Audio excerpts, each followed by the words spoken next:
Hi everyone, welcome to the Eyes from Mosh Pit videocast. Download special. Now, as you probably can see, I'm on my bill today. I've got Scott with me still behind the camera. Yay! But he won't come on camera for anyone. Now John's left me. The boss refuses to come back on camera.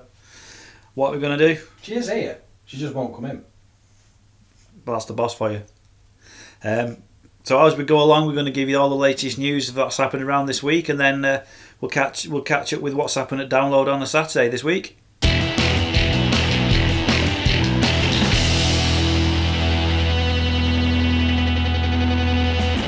So on the back of Download this week, lots been going on. Hopefully this will give you a bit of a brief summary of what's actually gone on. This week, Attica Rage have announced they're going to go on tour later this year as part of the 88 Mile an Hour album launch. And Grammy Award winners, Yes, have announced that next year they're going to do a full UK tour.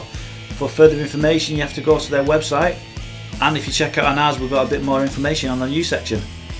The infamous Dave Lombardo, the former drummer with Slayer, has teamed up with Sepultura this week to collaborate on the new album.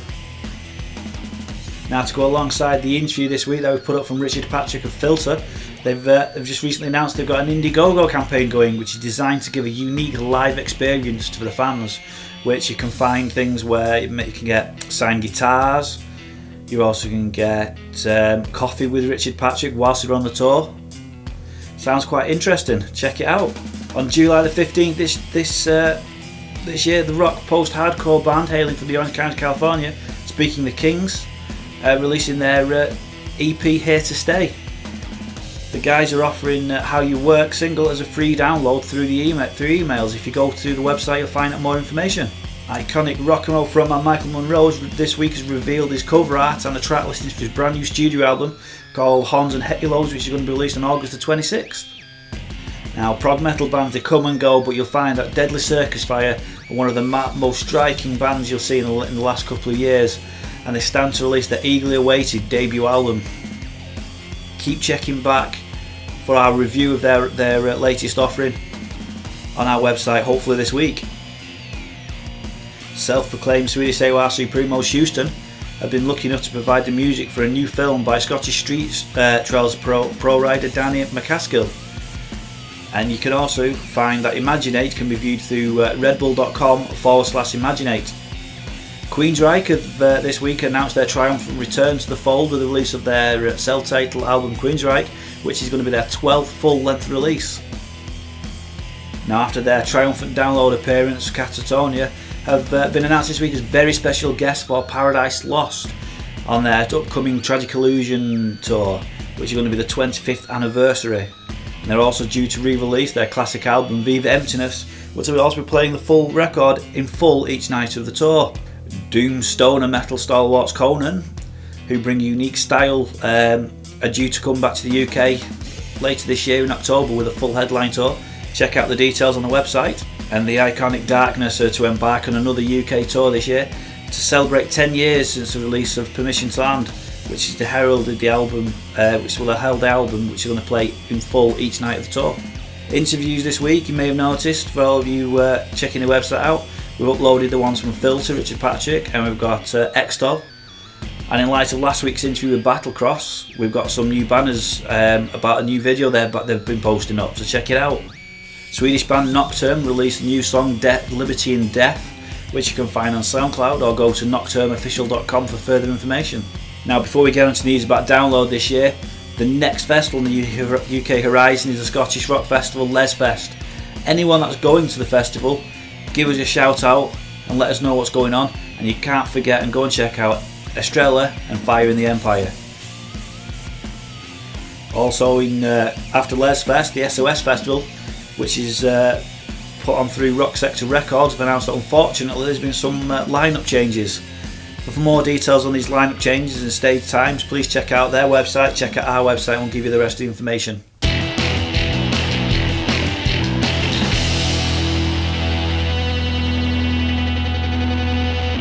Right, now, as you probably can see, I've dragged the boss into this because I think it's only fair that as we discuss Download and everything that went on the Saturday, the boss should be and give her opinion of this. So, welcome back to the fold, Marie. Hello. Hello. I know I've had evil looks off her since I said she has to be in this. She's not speaking to you for a week. I know, but hey, we've got to, because it's only fair. The boss organises forget to download, so the boss should have her speak and her say and the bands. Yeah. Did you enjoy yourself? Yeah, it was brilliant, yeah. I loved every minute. Would have been better if Butch Harry had played, but... Yes, but we'll get onto that in a moment. Now, first band on our hit list was Wakefield band Broken, with their new sound, new lineup. How do you think it went? I enjoyed it. I thought it was really good. A lot heavier than before, but... Yeah, they've got great reviews. These Metal Hammer reviewed them, gave them a 7 out of 10 for the performance. They even said that it seemed a bit early for the crowds who were just waking up because they all looked like zombies from the night before after watching Slipknot and getting absolutely leathered. But yeah, we enjoyed it. There's some pictures on the website. Check them out of Broken, and hopefully we're going to get the guys into the studio soon, and we'll get them to a few acoustic tracks for you, and do a full interview on the back of the download. Great performance. Yeah. Now, following on for that, we walked from the Pepsi Max stage to the Zippo Encore stage to catch Heaven's Basement. You guys might know that we've already interviewed Heaven's Basement early this year when they were on tour with Mark Tremonti. So, how did you feel the set went for Heaven's Basement since you've not heard them before? Yeah, they were quite good. Yeah, I enjoyed it. It was really good. That all you got to say about the guys who've released Filthy Empire early this year? It's a critical acclaim with 4Ks from the Kerrang magazine. Is that like that? No. Well, personally, after watching them on the March Tremonti tour, they did an absolutely stonking performance, getting the crowd involved. Even Aaron actually went and did a bit of crowd surfing towards the end of the set. He seemed to be in there so much. Yeah. So he got the crowd pumping for a great afternoon. And unfortunately, it was raining. But that didn't seem to put the dampeners on it, because every time we go download, what do we get? Rain. But still good fun. And then we walked past the big erection. Did Marie ride on the big erection? No. She didn't at download. Sorry, I couldn't resist that one. Yes, no. Someone did get stuck on it though. Yeah, they got stuck right in the middle and then got so fed up that they decided to launch everything at him. It's quite interesting watching him dangling there like like a target. But all good fun. Now, at least he'll go down his history as the guy who got stuck on the zip line at download. Yeah, he had to be rescued from some poor bastard that went the other way. And after this broadcast, considering it was raining, he's going to get called the guy who got stuck on the big erection and got wet. Well, fair enough, enough says. Now, as Marie's already mentioned, Buck Cherry did have to pull out. Jimmy, I'm not saying another word. And in their place was Black Star Riders. Now, for those of you that have probably seen the podcasts and seen the news and things, you'll know all about Black Star Riders. Basically, it's the guys from Thin Lizzy who decided that it's not fair to record anymore as Thin Lizzy with everything that's gone on, the lineup change and various things. So they've recorded a brand new album as the Black Star Riders. Now, what did you think? I thought it was very, very good. I really enjoyed it. Because not only did they play the songs from the new album, which went down really, really well, they also played the old classics that the reasons basically why you fell in love with Thin Lizzy many years ago. And it just worked ever so well, I thought.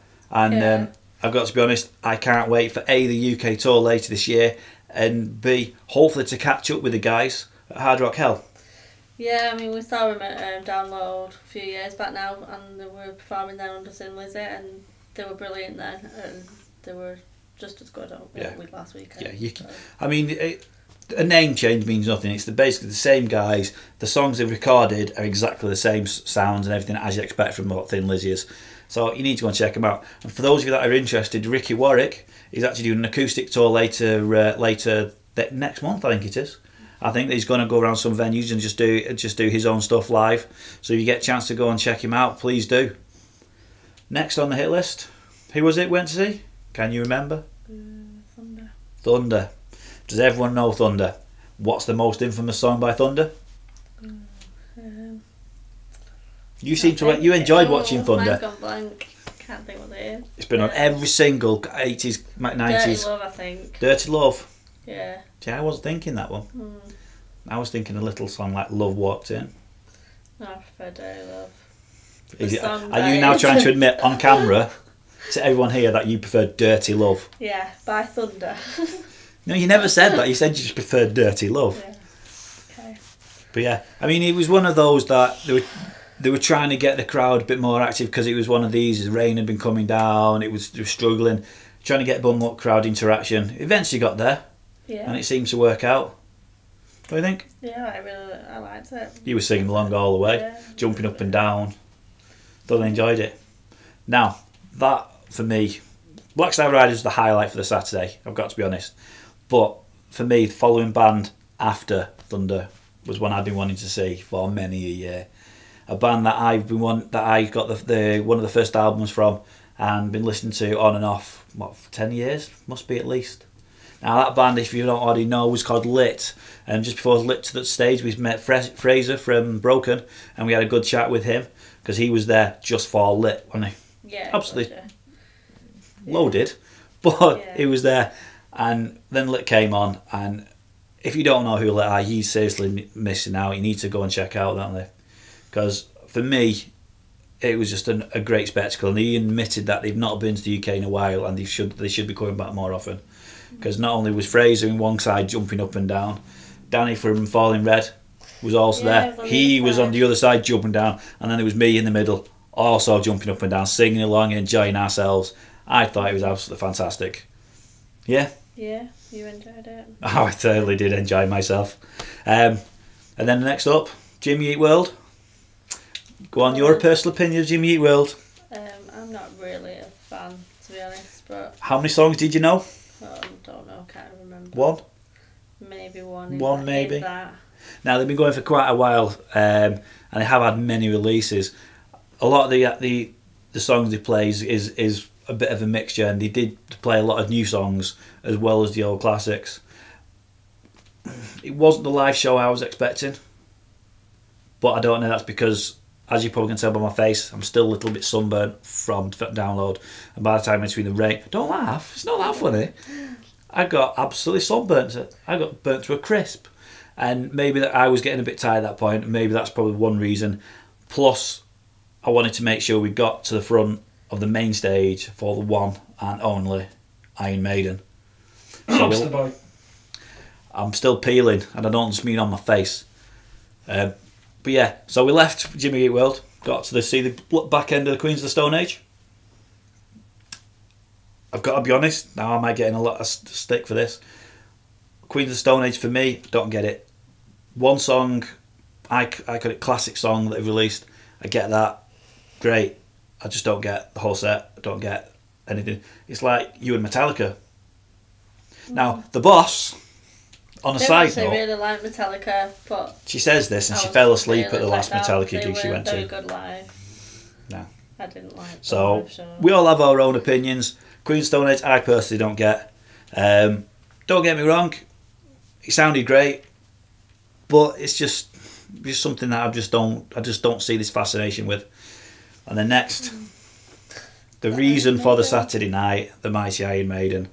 Now, for all of you that's probably seen all the reviews and everything that's been going up so far, you'll noticed one little thing that happened, which downloads say happened as they came on stage, which actually happened a few minutes before, was the Immortal Spitfire and the Spitfire fly past, which I didn't like. You don't like it? Because I don't like aeroplanes. They scare the But imagine the scene, 1988, Seventh Son album coming out.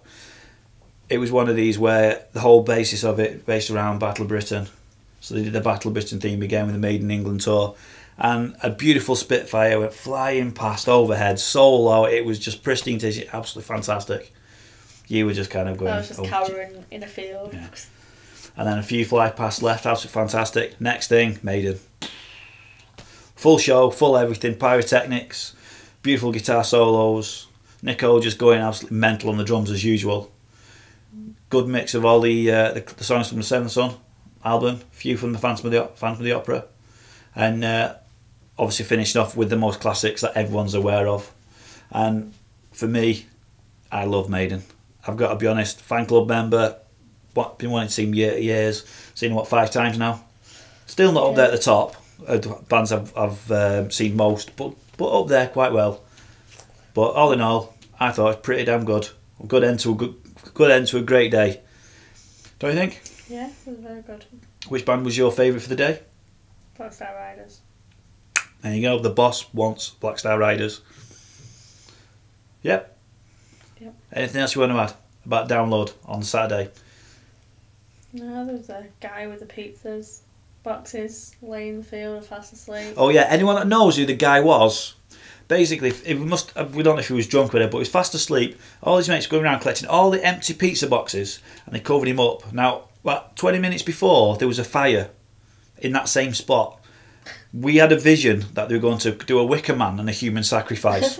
They didn't do, but it was funny as hell to see this guy wake up covering pizza boxes. But if you know who he was, let us know. And also, the Strongbow Warrior.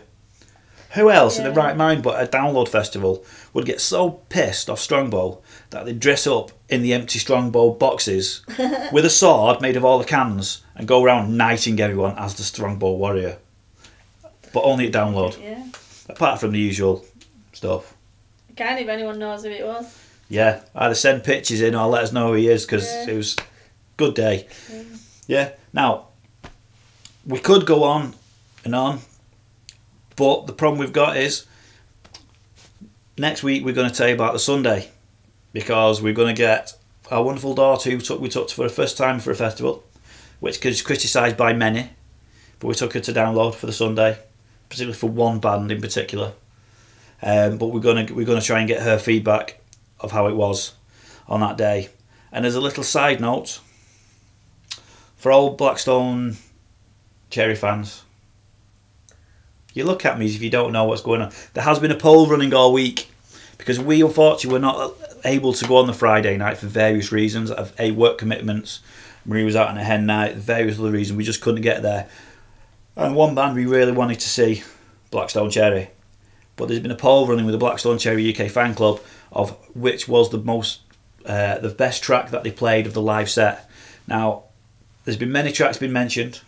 Some even mentioned that they weren't even played on download, which I don't know how that came about. But things My Father Said came out on top. Basically, because it's such an emotional track, everyone was saying there wasn't a dry eye in the house when it went on. So big up for Blackstone Cherry for doing such a sterling job. So if you keep checking the website, there'll be an awful lot being added this week. You'll have noticed that download review for the Saturday is already up there. A few technical problems as it was downloaded and uploaded to the website, but they'll be rectified soon. There's going to be more interviews. We've just booked in the first band to come in to do an interview, and there'll be another couple coming in to do acoustic sessions soon. And then next week we'll carry on our download special. So catch you later.